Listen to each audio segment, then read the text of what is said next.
अस्सलाम वालेकुम दोस्तों, ड्रामा से मोहरा एक ऐसी कहानी है जो हर मोड़ पे दिलचस्प होती जा रही है।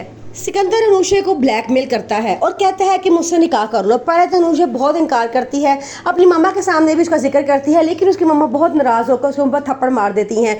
लेकिन फिर बाद में जब वो देखती है कि सिकंदर की हालत ख़राब से ख़राब होती जा रही है तो वो उसे शादी के लिए हाँ कर देती है और फिर सिकंदर से कहती है कि तुम मुझे किस चीज़ की सज़ा दे रहे हो। सिकंदर कहता है मैं तुम्हें सज़ा नहीं दे रहा, मैंने सिर्फ तुम्हारा हाथ थामना चाहा था, मैं सब कुछ छोड़ने के लिए तैयार हूँ तुम्हारी खातिर, लेकिन तुमने मेरा हाथ नहीं थामा। अनुषा कहती है कि ठीक है, मैं तुम्हारे साथ निकाह करने के लिए तैयार हूँ।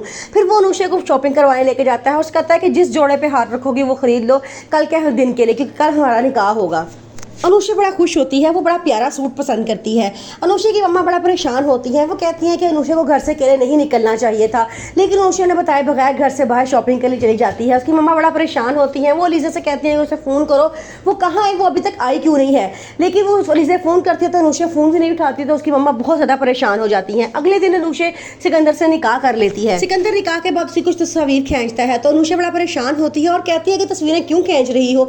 तो वो कहता है कि मैं अपने पापा को दिखाऊंगा कि मैंने शादी कर ली है और ये उनकी बहू है। आगे से अनुषा कहती है कि अगर आपके पापा ने मुझे ना एक्सेप्ट किया तो सिकंदर कहता है कि अगर उन्होंने ना एक्सेप्ट किया तो मैं तुम्हें छोड़ दूंगा। ये बात सुनकर अनुषा बहुत परेशान हो जाती है। अब आहिस्ता आहिस्ता सिकंदर ने अपना असली रूप दिखाना है, क्योंकि वो अनुषा से बदला लेना चाह रहा था। अनुषा की मासूमियत पे उसने अनुषा सिकंदर के साथ डिनर करने जाती है तो वहाँ पे सिकंदर की एक्स गर्लफ्रेंड आ जाती है। वो उसे सिकंदर के साथ देख के बड़ा परेशान होती है और अनुषा की बहुत बेइज्जती करती है, जिससे अनुषा शर्मिंदा होकर वहाँ से चली जाती है। सिकंदर उसको बहुत डांटता है, कहता है कि तुमने अनुषा की बेइज्जती क्यों की है, मैं उसको यहाँ पे बुलाया था, तुमने उसकी बेइज्जती क्यों की है। वो सिकंदर को बड़ा जलील करती है और कहती है कि तुम लोगों को धोखा देते हो, लड़कियों को, तुम्हें लड़कियों की ज़िंदगी बर्बाद करते हो, शर्म नहीं आती। वो उसे बड़ी बातें सुनाती है। सिकंदर फ़ौरन भागता है अनुषा को मनाने के लिए, लेकिन अनुषा बहुत ज़्यादा नाराज़ होती है, वो बहुत ज़्यादा डिसहार्ट होती है, वो फ़ौरन घर चली जाती है।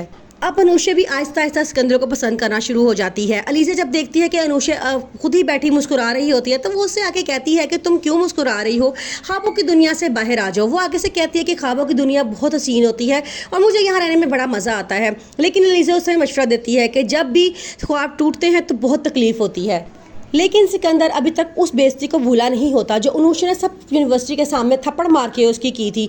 वो उसका बदला लेना चाहता है। वो चाहता है कि अनुषा को अपने जाल में फंसाया जाए और फिर उसको छोड़ दिया जाए, ताकि उसको भी अंदाज़ा हो कि किस तरह तकलीफ से गुजरा जाता है।